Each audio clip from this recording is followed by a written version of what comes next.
Okay, so we have this we have this data set, we have the business requirement. And the business requirement is from the skeleton of the screenshot of a dashboard, which I don't want to display for copyright reason right now. But this is what the information that we need from that dashboard, okay? We need to find the KPI, total sales, total profit, profit margin, and all of this information, you know, and the data set we have been given.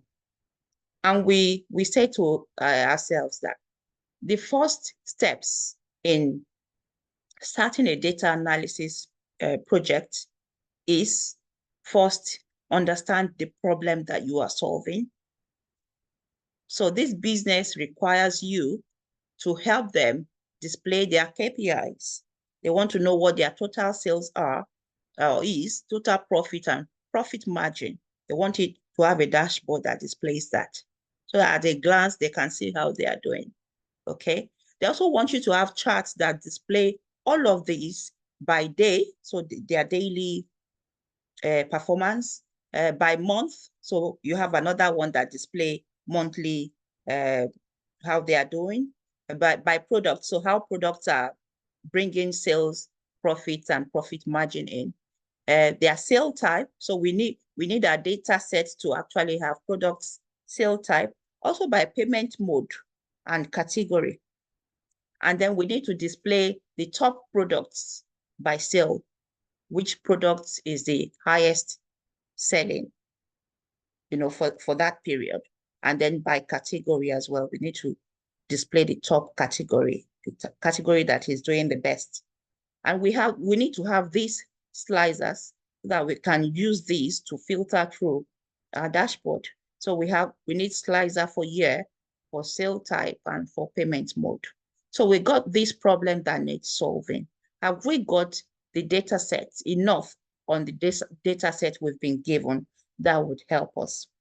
So on the data set, we have the first tab, input data, and we have the second tab, master data. Never mind about the names of these data, these tables, okay? But let's try and understand the data. So which is another step on our data analysis process cycle, that we've learned about a few weeks ago, okay? So we got the first column, the dates, and then we have product ID. So if I go by, and then we have quantity, sale type, payment mode, and discount. So if I go by just this first row, we are saying that on the 1st of January, 2021, a product with product ID P0024 was bought, 9 quantity, so 9 pieces of it was bought, sale type being wholesaler, and the payment mode for it was online, and the discount given on it was 0%. Okay. Okay, so with this information, have I got enough to work with, considering the requirement that I've been given? I need to have total sales. I need to be able to calculate total profit and profit margin before I can do the rest, okay? But with just this table, all I see here that gives me a metric I can work with is quantity, okay? So just the quantity doesn't help me to calculate total sales. I need more. But thankfully, we've got another table called master data, okay?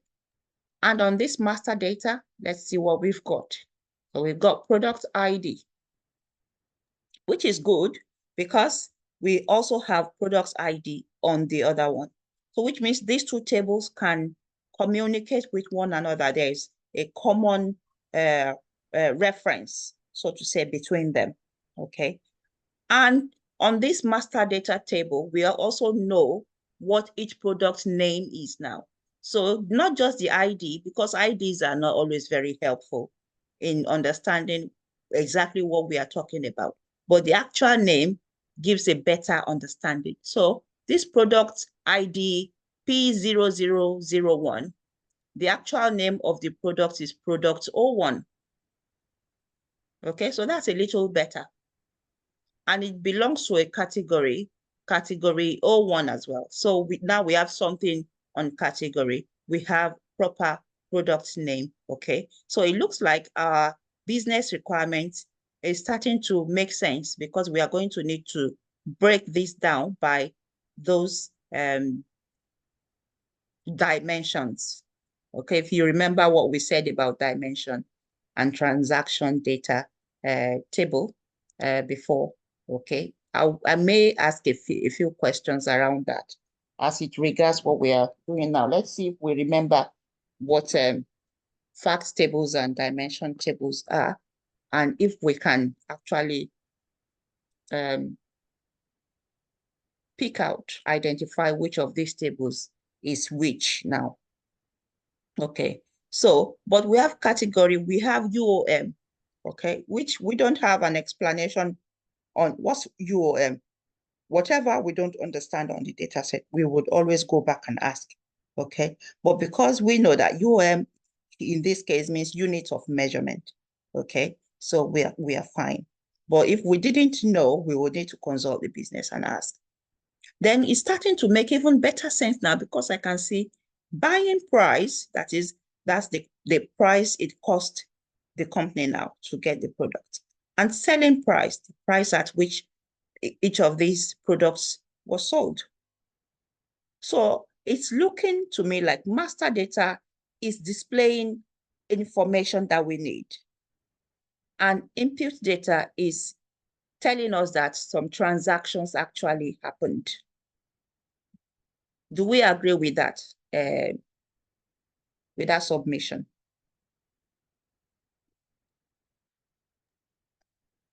Yes. Yes. Okay. So in this, thank you very much. In this light, which of these two tables can we say is transaction table, and which is dimension table? You can unmute and tell us. Can you click the master data? Yes. I think the input data is transaction. You could see the dates. Yes. Yes.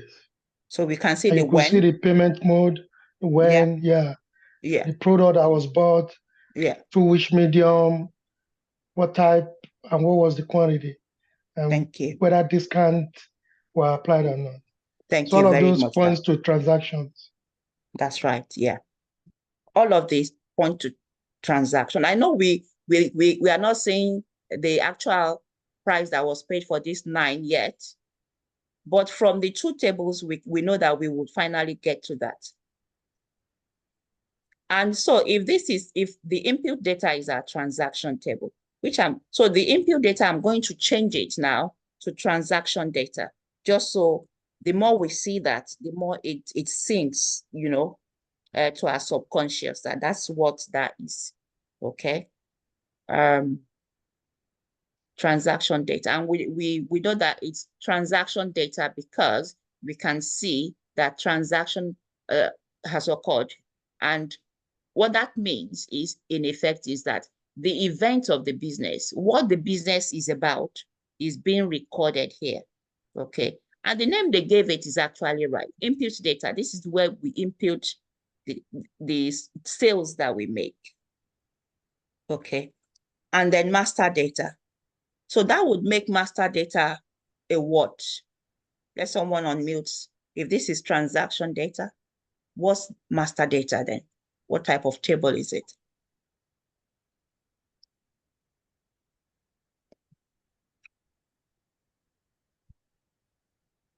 Anyone can go for it. Please unmute and tell us.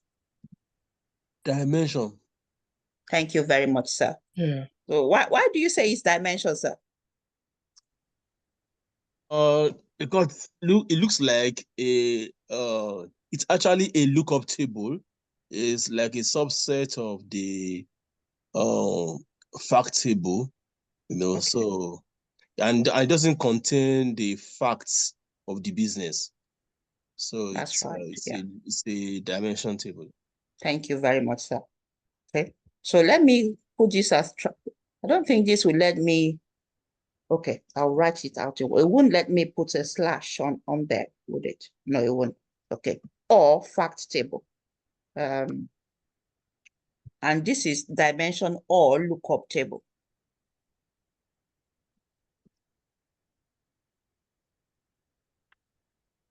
Okay, so those two names for each one of them can be used interchangeably. Thank you very much, sir.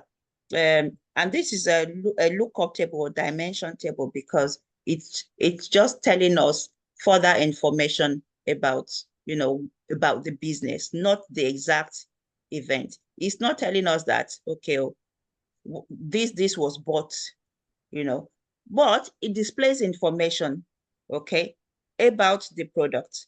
We can see product ID, the ID of each of the products. We can see the name of each product now and the category that they belong to, the unit of measurement of each one.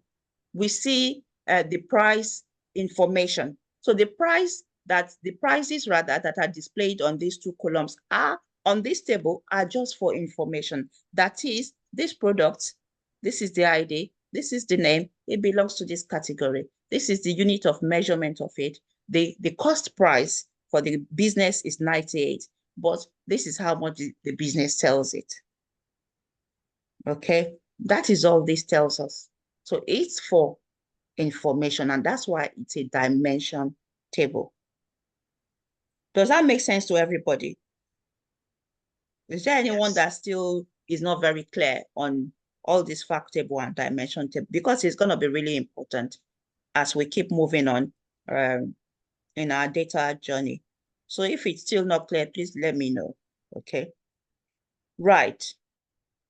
Now, our fact table, yes, it tells us all these transactions that have happened, but it's not complete. I have 9 quantities here, but I need certain information from here to be migrated onto here. In fact, almost everything on this table, you know, if I am to do this task successfully, I need almost everything, all the columns that are here, almost all of them, I need them to actually be displayed on this table as well. Okay, so that way we can, if I have, okay, product P0024, which was sold on the first day, if I come and look it up on here, P0024 is this one. Okay, so I need the name of it because the name of it is not on the other table. Just the only thing I have on it on the other table, on the transaction or fact table, is just the ID. I need the name of the product to come in. I need the category of it to come in into that same table. I need the unit of measurement of it to come in. I need to see the buying price, how much it was bought for, and how much it was sold for. If I have all of those, then I can be able to successfully calculate, okay, well, if 9 was bought, we can easily say that the total price, the total cost price will be 9 times 98. The total sales price would be 9 times 103.88. Then we can easily work out the profit and then the rest of it. Okay. But going from one table to the other would not work. We've got to migrate it to the other side. Okay. So today we are starting on this new data set. We've got our business requirement. Okay. We have done a lot in understanding the data set that we have been given and the deficiencies of it. The deficiency of it is that we've got 2 tables. We need everything to be on one table, and that would be our transaction table. Okay, so our next to do would be how to migrate these 4 from B to F, these 5 columns, how we ensure that they actually appear on here so that we can then go on to find how to gradually start building up, you know, our dashboard. I think that would be our action point tomorrow would be migrating those and calculating, you know, profits and so on and so forth. Any question at all? I know we are 5 minutes before I ask that. Let me